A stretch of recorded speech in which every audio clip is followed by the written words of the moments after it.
Now, how about them damn Celtics? And we're back with another episode of How About Them Celtics. Sam and I are here recording Thursday, July 17th, but Sam's not here, and you're stuck with just me again, live from Las Vegas, except I'm not live. I don't know why I said that. I just kind of wanted to say that.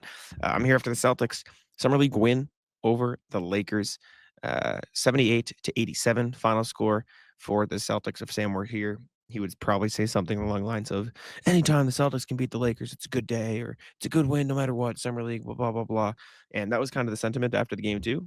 Matt Reynolds and Jordan Walsh both basically said that. Matt Reynolds was like, it was great. Got to beat the Lakers. My parents were there. And Jordan Walsh was like, I just really wanted to beat the Lakers. And so I truly guess it doesn't matter. It could be Summer League. It could be a pickup game with two teams randomly assigned for a rec league to Celtics and Lakers. It matters. And Summer League victory for the Summer League Celtics.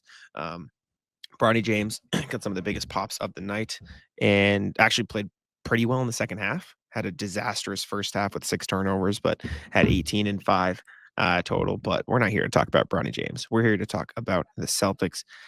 Where to start? Let's start with Jordan Walsh. I think he was probably the best player on the floor in this one, outside of maybe Kenny Lofton, but he fouled a decent amount. So we'll give the nod to Walsh, especially considering he's actually on the Celtics right now. Jordan Walsh, 17 points, 6 rebounds, an assist, 2 steals, 6 of 11 from the field, 2 of 4 from 3, and a monster windmill dunk right in front of me and Gary Washburn, who were sitting on the baseline. And it drew the correct reaction. It was nasty. It was a nasty, nasty windmill dunk. Shout out to Jordan Walsh. He is having. I mean, listen, based on the way he played last Summer League, the bar was pretty low. He was a disaster in Vegas last year.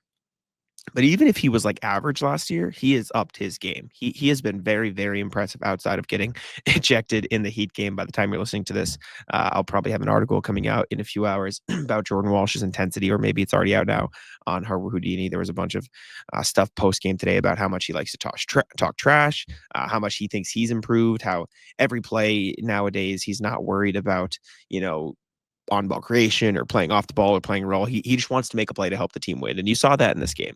Did a great job putting the ball on the floor. He did a great job of getting in the paint. I think Jake Eisenberger, first to the floor, pointed that out on Twitter. And he just kind of took what the game gave him. He only had 1 assist, but it felt like he did a much better job of kicking out. It's just a lot of the time he got the ball into the paint and kicked it out. It was swung again to the 3-point line, so he didn't get credit for all the assists. But he was awesome.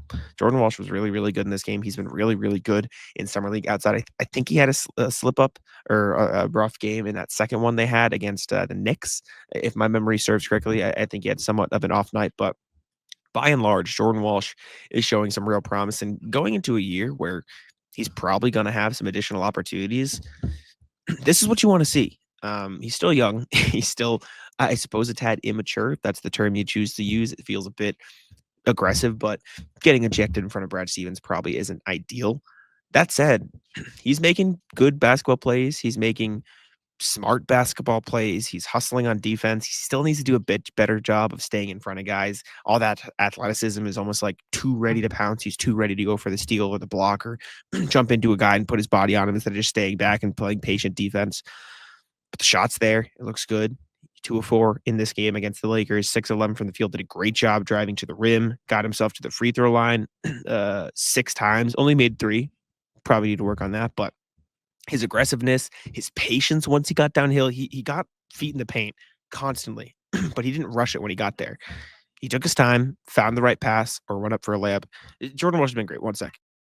This cough's been killing me. Shout out Jordan Walsh, man. I don't know how it'll translate to the big club because obviously he's not going to have the opportunity to put the ball on the floor as much as he has in Summer League. But if anything, this Vegas trip has taught us that he's much more ready to do so, which is a good thing. So credit to him. Kenny Lofton, though, we talked about him as well. 12 points, 7 rebounds, 5 assists, 3 steals, and a block. 5 of 8 from field, 2 of 4 from 3. One of the ones he missed was a 6 step back over Christian Koloko, which would have been very fun. But he had 5 turnovers and 8 personal fouls as well. So there was certainly some downside to it. But this was the best Kenny Lofton has looked all summer, all Vegas trip. He started off Summer League very, very rough. He wasn't really passing. He looked like he was just putting his head down, getting downhill, and not really thinking about what was going to happen past that. That could not be further from the truth anymore. Kenneth Lofton was maybe the Celtics' best facilitator in this game. Scheierman had more assists. He had 6. But a few guys missed a few shots here and there for everybody, and so assists are only, telling you so much in a summer league where guys aren't the best knockdown shooters. Kenny Lofton was creating space. He was getting downhill, he was getting to his spots, and he was using that to find other guys. He had some beautiful dump-in passes. He had some great passes on cuts to Ugo Gonzalez and Scheierman or whoever else was diving into the lane. I think he ran something with Amari Williams, if my memory serves, or maybe I'm getting confused, but Kenny Lofton did a phenomenal job of facilitating for the Celtics. He got his buckets when they came to him, but he wasn't trying to force the issue. He went 0 for 2 from the free throw line, which was less than ideal, but I think he got his own offensive rebound and got fouled, or they called a timeout, excuse me. Lofton looked really good. He's never going to be the best defender, but he's doing a decent job of moving his feet and figuring it out from there. Listen, man, I don't know the way they could retain him. I don't really know if that's a realistic possibility. But the fact that he's shown this much improvement is definitely a good sign for those who are interested in him. Again, the pathway to him actually getting on the Celtics is probably a bit unlikely, but shout out to Kenny Lofton. He had a great game in this one. Ugo Gonzalez, another decent stat line, 13 points, 5 rebounds, 2 assists, but only 4 of 11 from the field, 2 of 4 from 3, which is good if you're somebody who's looking for him to improve his three-point shot. Only 2 turnovers, only 3 fouls, which is good for him. He's been a bit foul happy. He still looks a bit rushed. He's getting downhill. He's not really having a plan when he goes there. The two-step, whether it's a Euro step or just, two-stepping in the lane and figure it out, he almost like gets into that move and picks up his dribble before he knows exactly what he wants to do. So that's something else to watch out for. But three-point shot looks there. The cutting off the ball is great. The defense is almost too aggressive. He gets caught behind the play sometimes because he's overreacting or overreaching or just jumping into his aggressive defense too quickly, and it gets him caught off guard. The outline for a quality NBA player is very clearly there. It's very obvious to see why the Celtics are like, all right, let's take a chance on this guy. Let's get him in here. Let's see what we can do. But he's 19, and you can see he's 19 when he gets on the basketball court. So a lot of growth, a lot of room for growth for Ugo Gonzalez to go. But another fine performance. Baylor Scheierman can't hit a shot. Let's let's get it out of the way. 9 points, 5 rebounds, 6 assists. Fine. 2 of 14 from the field, 2 of 11 from 3. Not as fine. No fouls, which is good considering I think he racked up a bunch of fouls last game. I don't know how many steals he had. He had 5 steals against the Heat. Only 1 in this one. Listen, man. Baylor Scheierman is playing great basketball, except for the part where he needs to put the ball in the hoop. And in the game of basketball, that's a pretty important part. So I'm going to sit here and say the same thing I've said all summer league. It's a positive that he has 6 assists and he's putting the ball on the floor and he's being competitive that way. It's a positive that he rebounds the ball with a ferocity that you don't really see from guards and wings that much. He's a nose for rebounds. It's a positive that he only turned the ball over twice with his 6 assists and the fact that he handled the ball a lot. It's a positive that almost all of his three-point shots are open. Like he is finding himself open. That's the part people don't understand. People's like, oh, people are creating for him and he's missing open ones. No. He is coming off screens. He is moving off the ball. He is cutting. He is moving around the three-point line. He's running the pick and roll and stepping back. Like he is getting himself open, whether it be through off-ball movement or on-ball creation. He is finding his own shots, and he is getting high-quality three-point looks. You could look, and I would guarantee you a large majority of his three-point shots are either open or wide open, and the Celtics will live with the shots. But eventually they have to go in. That's not a part of the Baylor Scheierman puzzle that we've seen so far in Vegas. And Brad Stevens was talking earlier in the trip and mentioned like, oh, there was a summer league where Sam Hauser played and he couldn't hit a shot. Again, I've said this before. Baylor Scheierman is not the same shooter Sam Hauser is. They're not the same player. They play very different roles. However, much like Sam Hauser, who has found success in the NBA because his shots started going in, Scheierman needs to start seeing the shots go in. That's kind of a prerequisite if you're going to play. Like, you can't shoot 2 of 14 and 2 of 11 every night. Like, that's just not going to get you a roster spot. And so that part has to improve. I don't think he's worried about it. I don't think the Celtics are too worried about it. Like I said, he's getting quality looks. He has proven to be a quality three-point shooter at almost every level of basketball he's played at. And so it's just a matter of the shots going in. But again, that is something that has to happen eventually. Amari Williams, 8 points, 6 rebounds, 1 steal, 3 of 10 from the field. Not his best game. The passing was still there despite his no assists. He had a couple passes on back cuts. He had a couple nice facilitation plays. He did get, I don't want to say screwed, but a couple of the times that he missed shots in his 3 for 10 shooting, he was kind of pressed up against the shot clock. One was like a step back three, one was like a turnaround hook. He almost rushes a little bit too much. Like he's very quick to put the ball on the floor. He's very talented in that regard, but it's a bit too like antsy. I think all the rookies are a bit too antsy at times, except for Schulga, but he has his own problems. You just need to see him be a little bit more calm.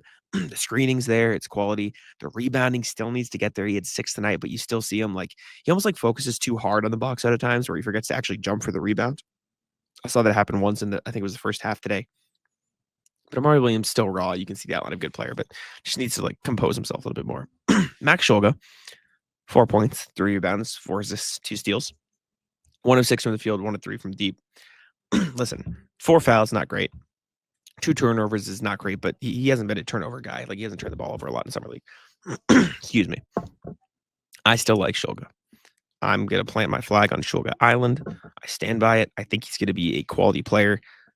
If I had to, like, I'm high on Max Schulga. Like Scheierman, shot needs to go in. It's just kind of what has to happen next. Like the shot's got to start falling. He's confident. He's a very, very comfortable ball handler. I do worry a little bit about his frame on the defensive end. He got bullied a little bit by Bronny a couple times, but other Lakers guys on the offensive end, where they kind of went through his chest, and that's he'll have to bulk up, and it'll happen with time. I mean, you remember what Scheierman looked like? He was kind of on the pudgier side, and he's certainly slimmed down and looks to be in great shape right now. Or other guys around the league who have had to put on weight or gain weight, and they've managed to do it with NBA training. So I'm confident the same can happen with Schulga. But I really like the outline of Schulga as a player. I like how calm he is. I like how collected he is. I like his passing. His passing is so underrated. He's like looking guys off in the corner to find a lob in the rim. He's dumping it in over the teeth of the defense. Like he's very composed when he gets within the teeth of the defense. He stopped a 3-on-1 fast break tonight too. So I do think there's plenty of hope for him as a defender. But that 3-point shot's going to go in, man. And if it doesn't go in, he's going to have to find other ways to stay on the floor, and he's going to have to like go from he's a pretty good ball handler, I really like it, to one of the best ball handlers, or he's a pretty good defender, man, to one of the best defenders. Like he's got to find his NBA skill, or his 3-point shot's got to improve to the point where he can be that all around type of player. Again, I'm going to stay on Schulga Island. I like him a lot. I'm a big fan of the way he plays, the way he, is calm on the floor and can just kind of run the offense. Like you trust him with the ball in his hands, and I think the Celtics should. But he fouls every once in a while. It's like, come on, man. Or he gets out of position every once in a while. But again, it's a rookie. He's a rookie. So something to watch for. I'm not leaving Schulga Island. I still like him as a player, but he's definitely got room to improve. And again, the shot has to fall. I think Sam was right about Miles Norris. I think I didn't see the vision as much through the first couple games. And the defense still has to improve, certainly, especially getting in front of the ball and staying in front of the ball. 11 points, 3 rebounds, 2 steals, a block, 5 of 11 from the field, 1 of 6 from 3, not great. But still, great job cutting to the basket. Had a couple dunks that he should have finished. He should have shot a lot better than 5 of 11. 3-point shot looks confident. I think he overcooked a few. He is very tall. He's tall. I don't know what he's listed at, but he's got to be almost 6'10". Like he is a tall dude. He could shoot the ball. He's streaky. Again, got to improve the streakiness if you want to make it in the NBA. But listen, man, 2 steals and a block. Got to use that wingspan. He did a much better job staying in front of guys. I thought his feet moved a little bit better tonight. He still got beat a couple times off the dribble. He can cut. He's super athletic. The rebounding can be there. I'm starting to buy into the Miles Norris stock. I see the vision, and I like the vision. Rest of the team, Kendall Brown, Isaiah Wong, Jalen Bridges didn't really do too much. Kendall Brown continues to look interesting, kind of fine. Isaiah Wong's all right. Jalen Bridges missed his threes tonight, but he got good looks. Charles Bassey's no longer with the Celtics Summer League team. Just adds a heads up. I probably should have said at the start, but I kind of forgot about it because I was just reading the box score and going through my favorite performances. But per PR, he had a 3-game contract with the team and is no longer with them because he has other commitments this summer. So something to note that he will no longer be there. And then past that, the rest of the guys didn't get in the game. Maybe we'll see them in the final Summer League game, which we still don't know what it is. It's going to be this weekend at some point, but I don't want to do Summer League power rankings. Maybe that's something Sam and I can do on a pod once Summer League wraps up. But high from Vegas, bye from Vegas. Celtics beat the Lakers, and I suppose any day that happens, in Sam's words, is a good day. So appreciate y'all for tuning in. Make sure to leave a like, subscribe, turn the notification bell on, and we'll see you guys next time. Goodbye.